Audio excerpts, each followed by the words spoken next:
Hello all, I'm Wadabra. Welcome back to Adastra. In the last episode, Marco proved he was no damsel in distress when he picked up a metal pipe and tried to do a murder on our space wolf nepo baby and kidnapper, Amicus. The murder attempt is not very effective due to those meddling parents, but a savage kick to the balls incapacitates the wolf long enough for Marco to zap the shit out of him with a space taser. Amicus throws a tantrum. Marco pressed some buttons. They both got to see a star real close up, and Amicus spilled the metaphorical beans. Amicus is actually a wolf prince. His brother wants the throne for himself, so Amicus stole his deceased father's ride and went to Earth to negotiate the acquisition of an exotic pet, which may not mean what you think it means. But gasp, humans are not on the list of approved pets, and now there isn't enough space fuel to release Marco back into the wild. So Amicus, not willing to kill Marco, is in trouble. Amicus apologized for the miscommunication and struck a deal with Marco. He's going to pretend to be a pet while secretly helping Amicus win the throne. Only then will the space gods put more fuel in the tank for Marco's return ride home. What could go wrong? That's the recap. Content warnings and a link to my Patreon can be found in the description below. Let's get started.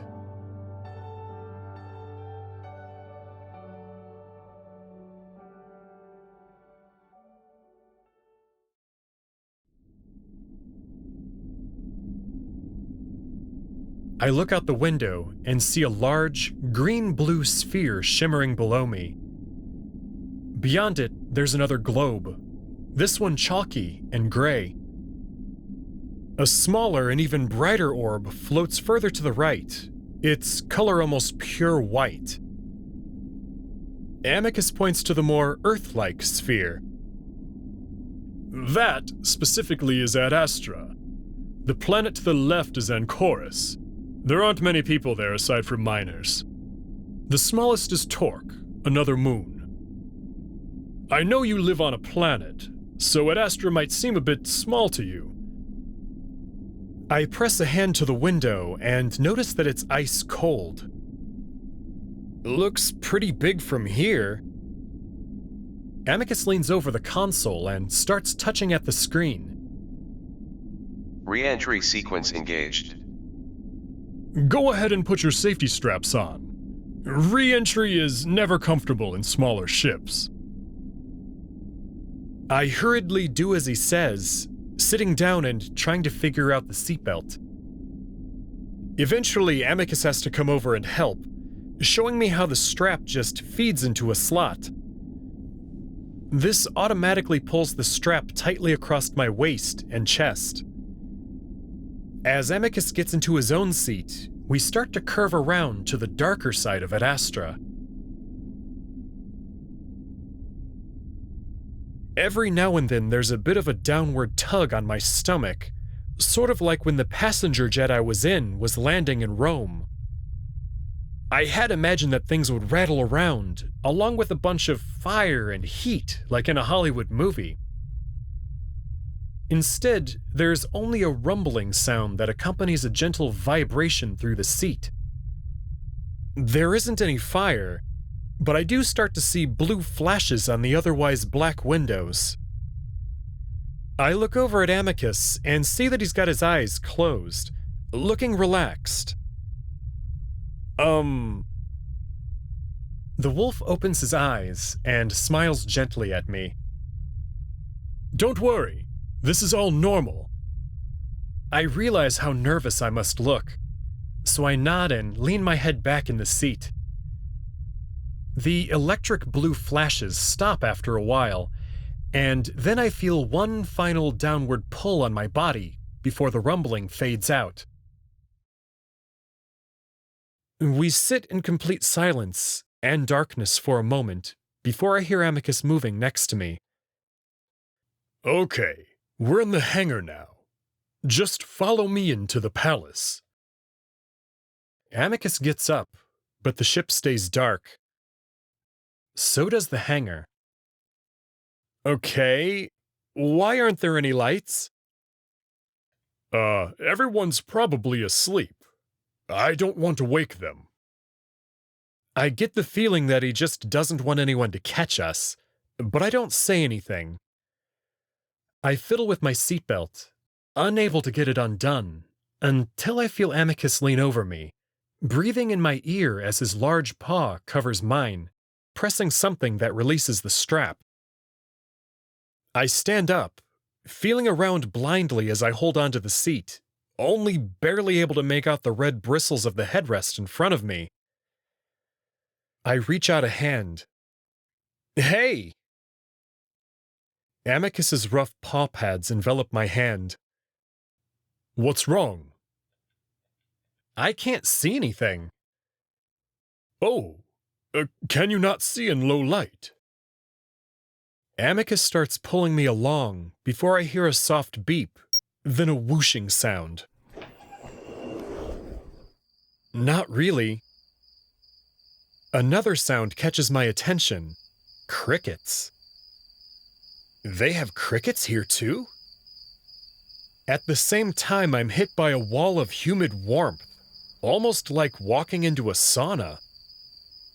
Amicus puts a paw against my chest. Wait a second. Then I hear a soft thud, followed by a grunt. Hello? Lean down. My eyes have adjusted a bit more to the dark, and I'm barely able to make out what I think are paws reaching up toward me.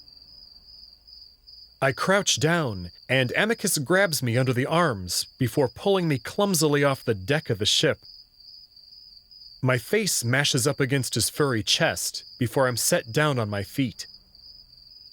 All right, so we're just going to go straight to my room.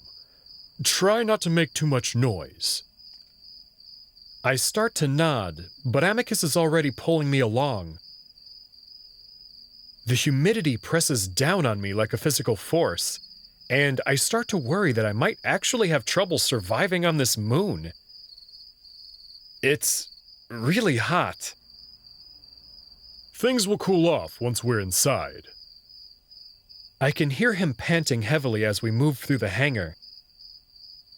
I still can't see much, just angular shapes in the darkness. But finally I see some light ahead, along with some cold air.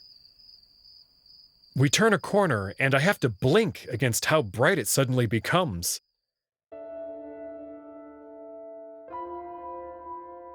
I look around at the pillars and marble floor, the bright lights above me, and what looks like a garden complete with statues extending out through the archways. Well, at least I know Amicus wasn't lying about living in a palace. What do you think? Wow, I mean, it looks really cool, really expensive. I don't know if that last part was such a great compliment, but Amicus seems happy. Thanks. It's going to be your home for a while, so I'm glad you like it. Amicus adjusts his cape, fanning it out a little. This is only a small portion of the palace, of course. I'll show you around later, but for now I want to go to my room and dry out a little. I must look like a mess right now. The humidity doesn't do my fur any favors. I can tell Amicus is genuinely embarrassed, even if he's trying to joke, so I put a hand up to my hair. I have a little less to worry about, but I'm sure my hair is pretty crazy right now. True. That patch of fur really is something, though. The wolf reaches out and touches my hair, rubbing it between the pads on his fingers. We've made physical contact several times over the last day, but this is the first time that it really feels friendly. We stand there for a moment, just long enough for things to get awkward. Amicus pulls his hand back suddenly, as if realizing what he's doing. He's saved from having to think of something to say as we both hear footsteps coming up the hall to our right. Shit! What? Hide and be quiet. Amicus whispers loudly at me and suddenly pushes me hard back the way we came. I stumble before scrambling around the corner. The footsteps get louder as I stand up and press my back against the wall, listening. Amicus! I jump, the person almost shouting Amicus's name. Cassius? Amicus's deeper voice responds, sounding cool and collected. Where the hell have you been? His voice is higher pitched and a little more articulate than Amicus's. I start to look around the corner, then hesitate. Then I do it anyway, wanting to see who this person is. Luckily, Amicus has moved further down the room so that I'm slightly behind this Cassius guy. I see a white wolf, quite a bit smaller compared to Amicus, but no less intimidating, maybe even more so. I can tell by his demeanor that he's probably not a fun person to be around. I was out hunting. Is something wrong? Hunting? For 2 days? Is that a joke? Was it that long? Yes! You were supposed to make a speech at Lux yesterday. How many times did we remind you of it? Cassius suddenly takes a deep breath. Really, Amicus, you seem to expect everyone to cover up your mistakes. I can't comprehend how you could have forgotten. I lost track of time. That's not an excuse. How do you expect to become emperor if you act this way? Amicus growls. Don't even pretend, Cass. You're probably happy I missed it. That's ridiculous. Amicus, I only want what's best for the Empire. Amicus opens his mouth, then shuts it suddenly. No, I'm not doing this tonight. I'm tired and I want to go to bed. Cassius quietly regards Amicus for a moment, then shakes his head. Well, Virginia went in your stead, so you'll have her to thank when she returns. She's better at that sort of thing anyway. The point was to show Lux that the next possible emperor stands in solidarity with them. Sending your sister is not a good look. Well, walking around in undergarments doesn't look good either. You think that's how an emperor should behave. No one's awake, Amicus. Don't be such a pup. I'm just saying you look really small without your armor. Now that is not a good look for an emperor. Excuse me? What? I only want what's best for the Empire, and a little runt like you definitely isn't. They stare at each other for a long time, and though I have no idea what's going on, I can almost see the electricity arcing between them. Finally, Cassius turns on his heel and stalks away, tail swishing furiously. Good night, Amicus. Amicus stands there for a moment, still puffed out a little, before he finally deflates. Damn it! I stand quietly around the corner, waiting for Amicus to call me back. When he doesn't, I whisper at him. Amicus! His ears prick up, and he turns to me. Hey, come on. We should go before anyone else decides to show up. Okay.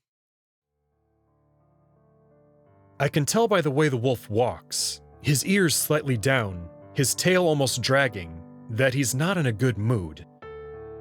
You all right? Yeah, I'm fine. My brother just knows how to irritate me. And I shouldn't have said that to him. We quietly walk through the marble halls, the echoing of our footsteps the only sound. Is he not supposed to see me? need to think of the right way to introduce you. Now isn't the best time. Is he the one that challenged you for the throne? Amicus is quiet for a moment before heaving a huge sigh. Yes, and he's really starting to turn my life upside down because of it. Sometimes I just think he sees this all as a game. We come to a stop at what looks like a door. It's completely smooth, though, made out of what also looks like marble. Amicus doesn't make any move to open it. And you know, he never seemed concerned for me and my duties until after he made his challenge. That's what bothers me the most, knowing that it's all an act. I guess you're not really close with him, then? Not since we were pups, no. A disturbing thought suddenly hits me. Well, you know in Earth's ancient Rome, the place where you guys uplifted? People would kill each other over the throne. Like, a lot. Does that happen here? Amicus frowns. I suppose it's happened in the past, but that was a long time ago. Besides, Cassius would never do something like that. Amicus sticks out his paw and presses it to a black square on the wall. The door slides open without a sound. I feel a rush of cool air come out of the room, and Amicus lets out a happy sigh as he steps inside. Ah, that's much better. My dad's advisor keeps the climate way too hot in the rest of the palace. I follow the wolf inside and look around. Aside from a few quirks, the room looks like it could have come straight out of any luxury hotel on Earth. Amicus sits heavily on the bed, making it squeak. He starts to strip off his clothing. Toilet and bath are in there. He nods ahead at another door across from the bed. Then he jabs a thumb back at the large curtain. That's the balcony if you want to get some air, though I don't know why you would in this weather. Then he points at the couch. And that can be where you sleep, if that's all right with you. I've known other aliens to prefer the floor, though. The couch is fine. I walk over to the red sofa, sizing it up. It's more than big enough, but as I pick up the little black pillow, I notice it's covered in fur. I inconspicuously pick some of it off before a light blanket smacks into the back of my head. Haha, there you go. Is that all okay? Yeah, this is good. I hope the blanket will be enough to keep off the cold that seems to be wafting down from the ceiling. Good. Like I said earlier, I'll show you the rest of the palace tomorrow. We'll get some real food, too. Amicus sprawls back on the bed, not bothering to draw up any blankets, his eyes closed. I actually want real food now, but I don't say anything and instead lay down, the sofa a bit harder than I'd expected. Good support, I guess. As I'm settling in, I think Amicus has already fallen asleep, but that's when he speaks again. And thanks, Marco. I don't know what he's thanking me for. For not killing him on the ship? For agreeing to help him become emperor? For the way I took this shitty sofa and flimsy blanket without complaint? I'm not sure. So all I say is, sure. Then I hear the wolf snoring softly, and the lights suddenly dim down until they're off.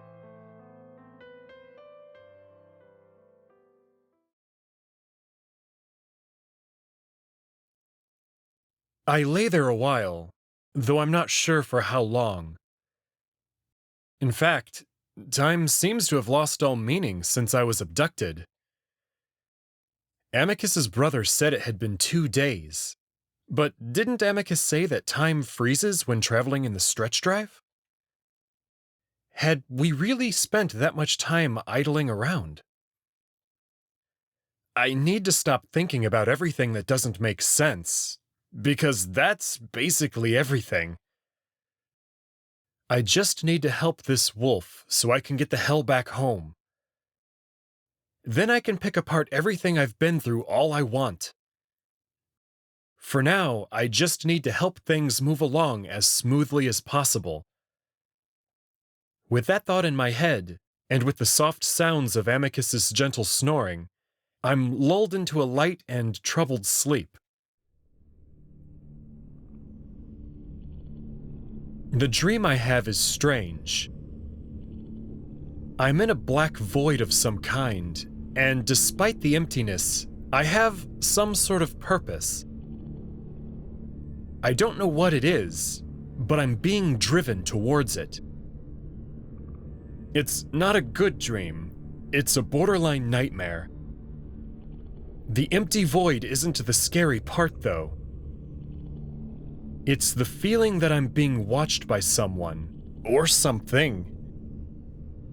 It's the feeling that I have no say in where I'm going.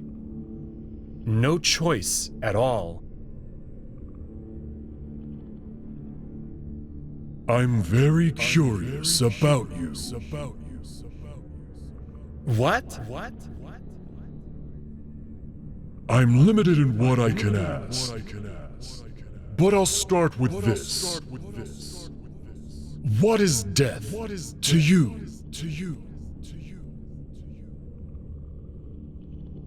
I think death is non-existence.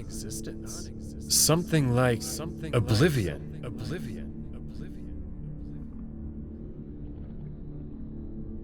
I see.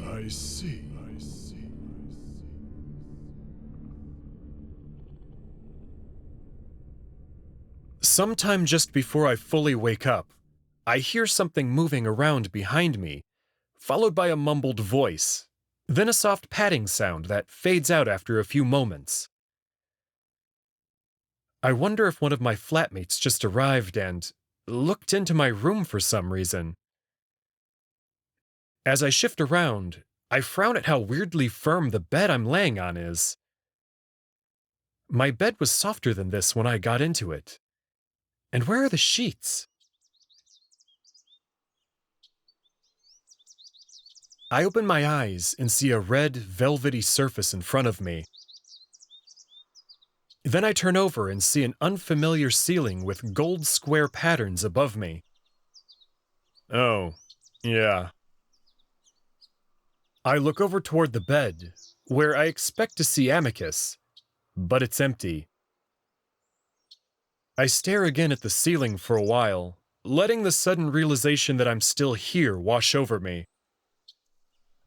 I go over everything that happened yesterday, the last shred of hope that I'd been dreaming fading from my mind.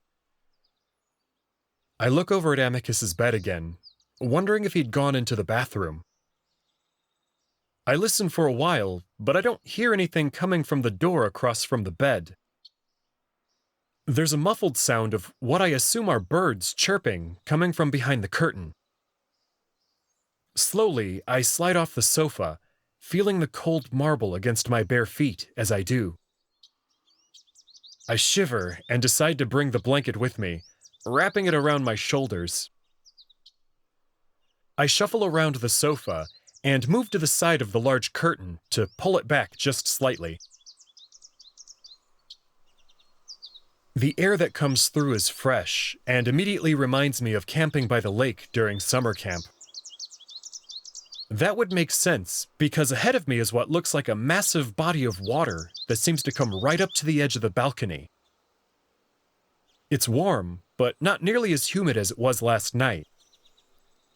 Pink and orange light paints the clouds on the horizon, and for a moment I take in the sight. The hills and mountains to either side of the lake are covered in lush green trees. so is the little island a ways out to my left. In the distance, on the other side of the lake, is what looks like a city of some kind.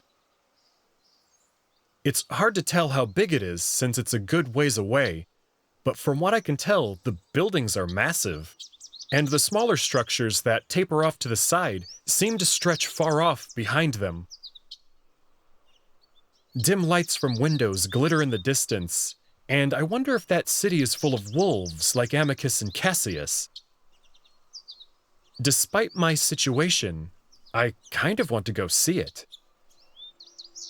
As I watch, I see a small, dark oval shape descend down towards the city, blinking blue and red lights. I have to smile and shake my head a little. I still want to go back to Earth, but this is undeniably amazing. I let the curtains slide shut finally and turn back to the room. So where did that big wolf go to? He could have at least told me before he ran off. Good morning, Marco. I jump as the computer voice crackles overhead. I clutch my chest, breathing hard as the voice continues. Amicus has a message for you. There's a pause, then... Hey, Marco. I'm going to my morning meditation. It's in a room just down the hall, and I'll be back in approximately an hour. Why don't you take your time to get familiar with the room? There's a pause, then... Are you still recording, Com? Yes. To end recording, say end of message. Oh, see you soon, Marco. End message. Is it still? To end recording, say end of message. My gods. End of message. I hear Amicus starting to curse again before the message cuts off. I look around the room a bit, noticing how little there is to get familiar with. I could look through the dresser, but I assume that's mostly filled with Amicus's things, and I doubt he wants me to get familiar with those. I move across the room towards the bathroom door, standing in front of it for a moment before studying the black panel in the middle of it. It's similar to what Amicus used to open the door in the hallway. I reach out to try and push it, and the moment my fingers brush against the surface, the door slides to the side so fast that I jump. The lights inside come on, slowly illuminating the interior. I poke my head inside, then quietly step in, imagining the sliding door suddenly closing and chopping my head off. It stays open until I'm halfway in the room. Then it closes automatically. There's a large sink to my left and an even larger mirror above it. In the corner, there's a marble-looking bench with a hole that I can only assume is the toilet. Finally, across from that is a large bath, and what I imagine to be a shower. I actually really need to pee, so I head over to the bench and do my business down the hole, hoping that it's not something like a laundry chute and I'm pissing on the servants below. As soon as I start, though, water begins to pour down the sides of the tube, leaving me pretty sure that it is indeed a toilet. I guess I should be more confident in assuming things about this place. Everything is fairly similar to what I had on Earth. I walk over to the sink and push at the faucet. Then I stick my hand under it and water starts pouring out. I'm tempted to take a drink, but then I notice that the water is bubbly and soapy looking. Having nothing left to do in the bathroom, I turn back to the door and find the black square again. I reach for it, and just like before, the door slides open. If he thinks he's going to get away with it. Cassius is facing away from me, his arms folded as his bushy white tail swishes from side to side. I freeze up, staring at him wide-eyed. I have plenty of time to jump to the side, maybe hide in the shower area. But I just stand there like an idiot as the wolf turns around, almost in slow motion. He freezes, just like I did, when he spots me standing in the doorway. We stare at each other for a moment. For a very long moment. Then he screeches, making me jump back in shock. Oh gods! Oedipal! What is it? The wolf dodges back and forth, as if expecting me to try and run at him. Kato! Kato! Help! Come quick! Finally, Cassius's little dance of terror ends with him sprinting to my left and out of the room. I stand there for a moment, listening to his screams fade down the echoing hallway, while wondering if I should hide or something. Maybe go back into the bathroom and try to lock it? Instead, I hear more thudding, someone running up the hallway from the other end. Then Amicus comes running into the room, sliding to a stop in the middle of it. He spins in a circle, then spots me and runs up to me. What happened? Cassius came in and saw me. You let him see you? What? No! He just came in! Where were you? Meditating. I left a message. Where did he go? Cassius? He just ran off. Damn it! Amicus stands there, his tail thrashing back and forth. I glare at him. If you hadn't just left me here, this wouldn't have happened. Cassius shouldn't have even come in here. Amicus turns away and starts pacing back and forth. What are you doing? Shh, I'm thinking.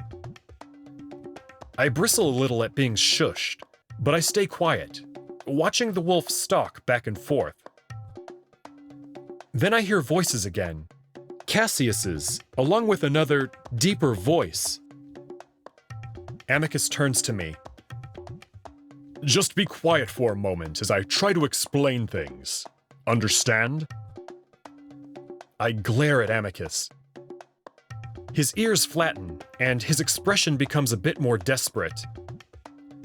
Please? I still don't say anything, but give him a curt nod. Amicus reaches out towards my shoulder, then pauses and instead offers his paw to me. I take it, and he gently pulls me from the bathroom to stand next to him in the middle of the room, facing the open doorway to the hall. Amicus fixes a confident smile on his face, though I can feel how tense he is next to me. From around the corner comes Cassius, but he's hiding behind someone else, another wolf. They both stop in the doorway as the larger wolf takes in both Amicus and I. Amicus! What are you doing with it? Step away! Amicus gently places his paw around my shoulders, drawing me in against his bulk. Cassius's eyes widen at that, though the wolf next to him seems to have no reaction. Then again, that could just be because I can't see his eyes. What are you doing, Amicus? Amicus clears his throat. Cassius? Kato? He nods to each of them in turn. This is my pet, Marco. Cassius's mouth falls open.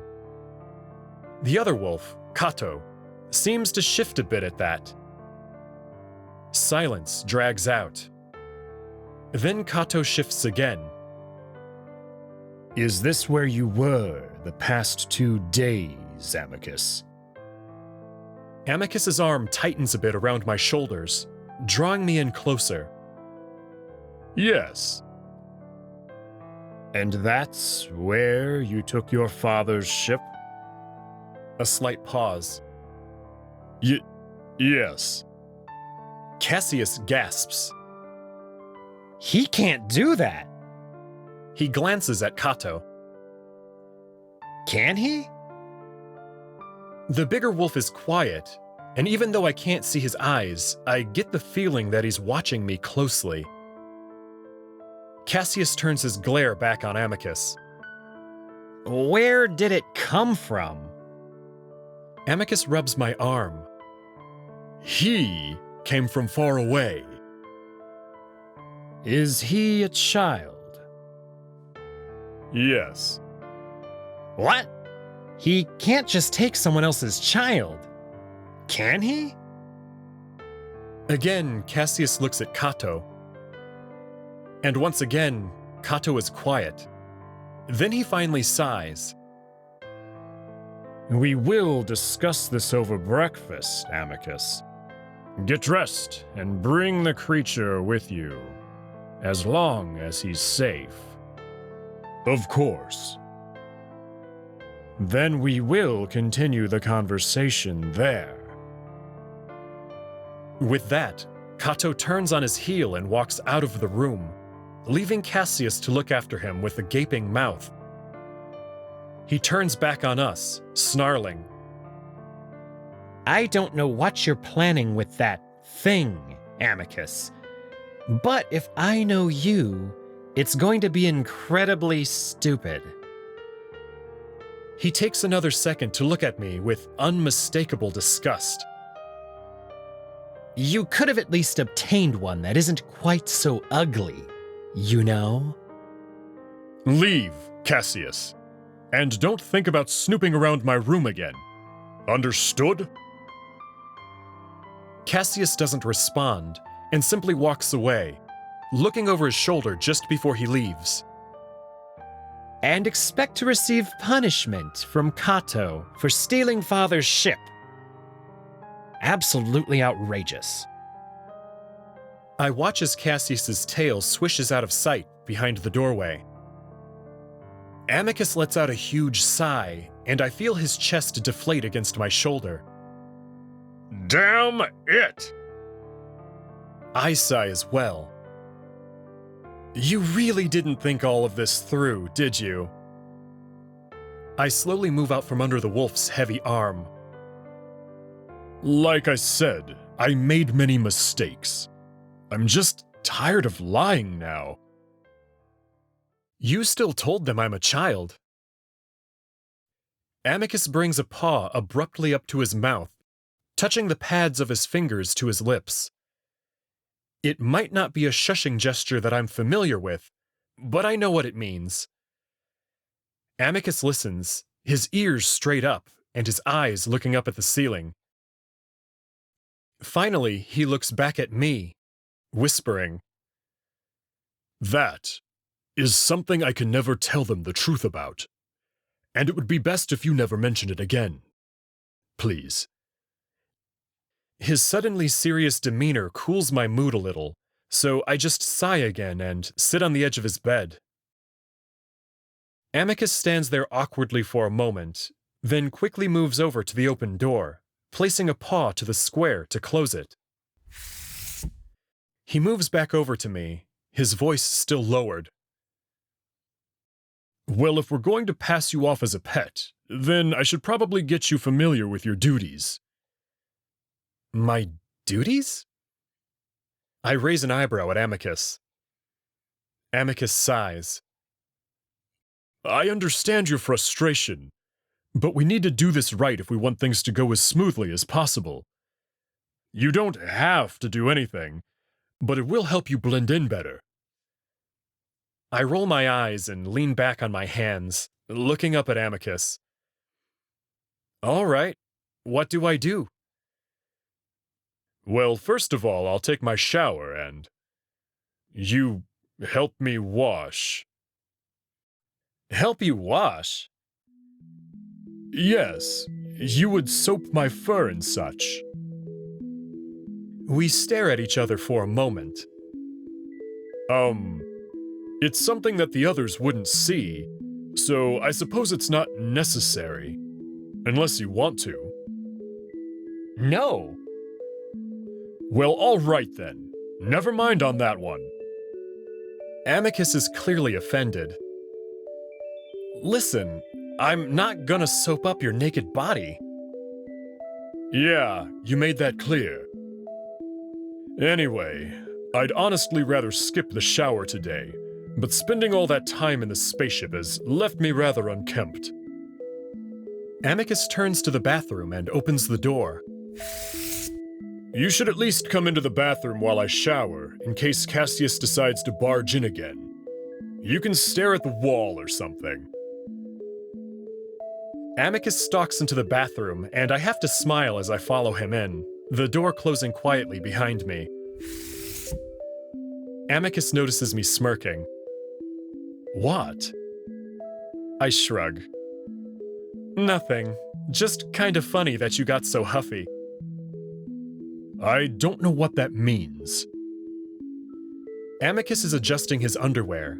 Then it suddenly drops, and I quickly look away. I suppose your people prefer modesty. Out of the corner of my eye, I can tell that Amicus has on a smirk of his own. Around others, at least. And you guys don't just walk around naked, so don't you prefer modesty too? It all depends on the time and place. Amicus moves into the shower, and for the next 10 or so minutes, I sit on the counter while the room fills with steam. Once the water shuts off, a loud fan starts up, and I glance over to see Amicus with his arms out, his fur blowing back and forth. He notices me look over, then look away again. You know! He has to almost shout over the fan. You could have cleaned up too if you'd showered with me. But you won't have time with breakfast coming up. You'll have to do it after. I shrug and wait as Amicus steps out and grabs clean undergarments hanging from a hook, which he spends the next minute tying on. All right, balls are gone. You can look now. Actually, do you even have those? I don't want to assume. I open the door and head back out.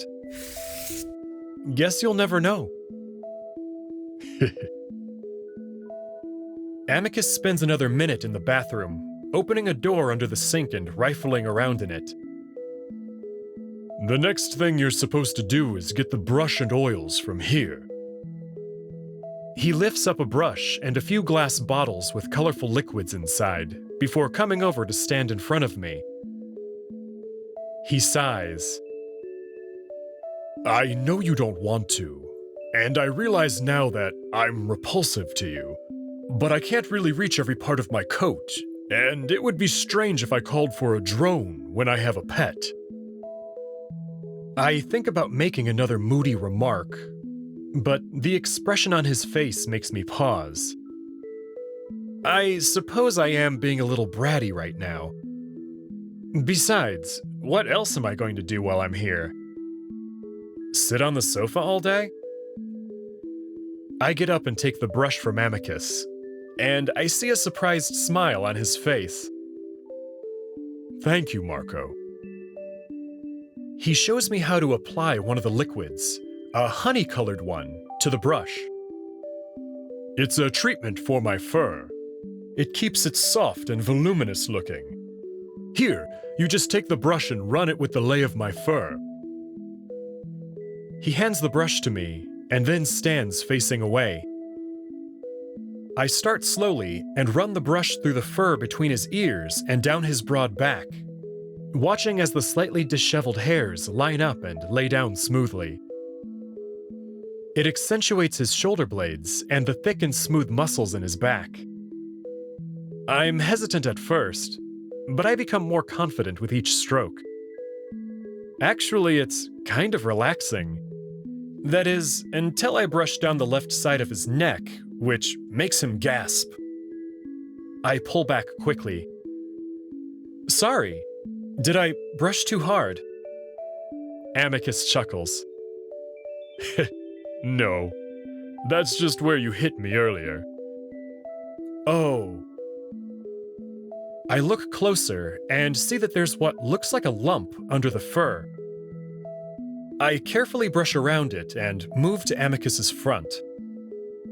Amicus, meanwhile, has his eyes closed with a smile on his face, clearly enjoying himself. I am sorry about that, by the way. I was really scared when I did it.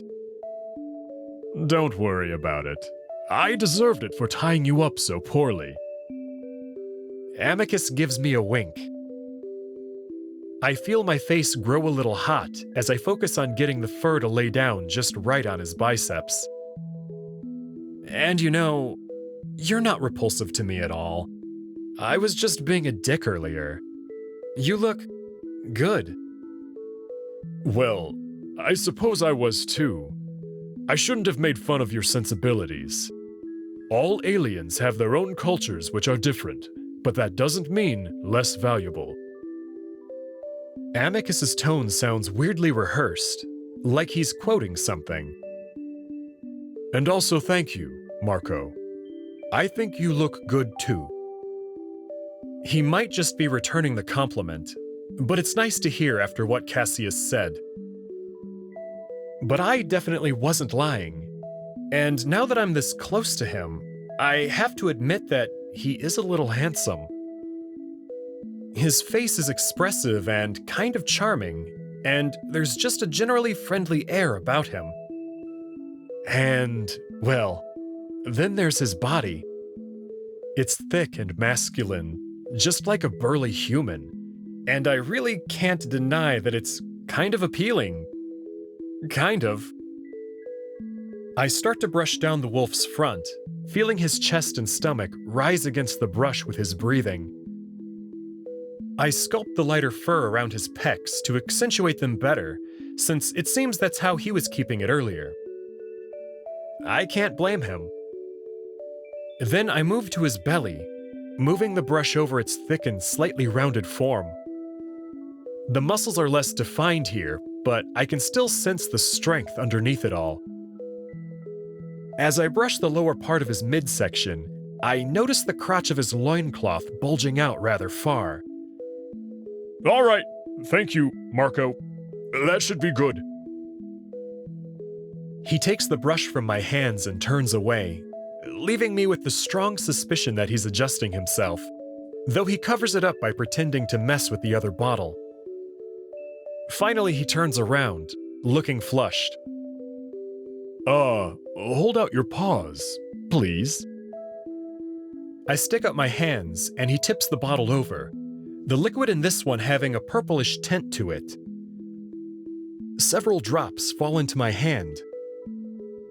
Immediately, my nose is filled with that lavender scent that I've been smelling off of Amicus since I first met him. Rub them together, then just sort of pat up my body and underarms, along my neck as well. I can tell Amicus is still flustered, so I do it quickly, not wanting to linger and cause the wolf any other problems. Maybe it just feels really good to be brushed like that. Is this like perfume? Yes, it keeps the muskier scents hidden for the most part. I see. Do you use perfume? Well, I guess I do wear something like that on my underarms. Feel free to use it then. I decide not to tell him that lavender scents are mostly for women on Earth. Besides, it does smell nice. Once the perfume is done, Amicus moves on to getting dressed, showing me how to drape his cape over his shoulders. All right, so I know you only have the pair of clothes you came with, so I'll have a tailor drone come up later today to see if we can't make you more pairs of what you have. Oh, okay. Now, let's head to the dining room before we're late. Amicus pauses, frowning. Now, I know you won't like it, but you're going to have to feign some ignorance in front of the others. I raise an eyebrow. How so? Well, you're going to need to act a bit dumb. The antagonistic feelings that had been fading over the past few minutes start to rise up again. And how do I do that? Amicus shrugs. I don't know. Give them vacant stares, incoherent mumbles. Act like you can't grasp more complex matters. The whole point is to make it seem like you're a typical child. I don't like it, but I don't want to have anything to do with those aliens. So if it'll make them leave me alone... All right.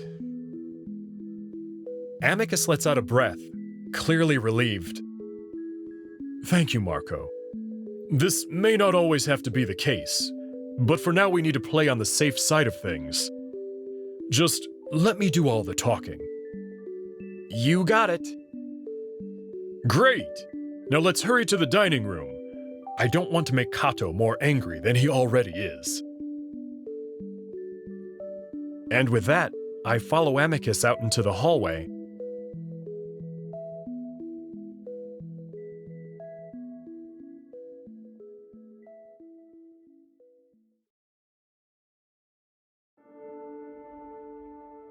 Okay, welcome to the after reading. In this chapter, we see Marco and Amicus just beginning to negotiate their new relationship dynamic, and I like the way this is presented in the novel. After being afraid of each other in the ship, their alliance is now letting them sort of feel each other out. But not like that. Yet. We see Amicus take the time to help Marco with his seatbelt, reassure him when the ship is landing, and then led him by the hand through the dark. These are all small kindnesses that, together, help us get a better idea of who Amicus is as a person. He may occasionally act like a spoiled rich kid, but he has a kindness to him that Marco takes note of. Even after the moment when Amicus reached out and touched Marco's hair, which he complimented, it's not until Marco puts his own bitterness aside and agrees to brush Amicus's fur that he begins to notice his attraction to him. In fact, Marco even decides to apologize for trying to kill him earlier, and Amicus immediately takes the opportunity to do some low-key flirting. That's right, I saw that smirk in the bathroom too. Now, this is not a slow burn relationship by any stretch of the imagination, but the novel puts in enough work so that now that they're on friendly terms, it doesn't feel forced. We also get an interesting look into Amicus's family dynamic. Cassius is the younger tattletale, whose sudden interest in the throne is confusing to his brother, while Amicus is the older sibling who had their life path laid out for them, and he's going to do it, even if he's not particularly good at it. Amicus also acknowledges his sister's political skills, while Cassius uses her contribution to demean Amicus. This implies that wolf culture may have a generous helping of casual sexism baked right in. The fact that she's not even a candidate for the throne, despite Amicus thinking that she's the most qualified, speaks volumes, and we haven't even met her character yet. Another interesting note is the fact that Amicus asked Marco to act dumb in order to appear more like a typical child race. Could this mean that the wolves are skimping on their uplifting duties? We've already got hints of sexism in their society, so why not xenophobia too? With that said, how will this first breakfast on Adastra go down for poor Marco? Find out in the next exciting episode of Adastra. Thanks for watching.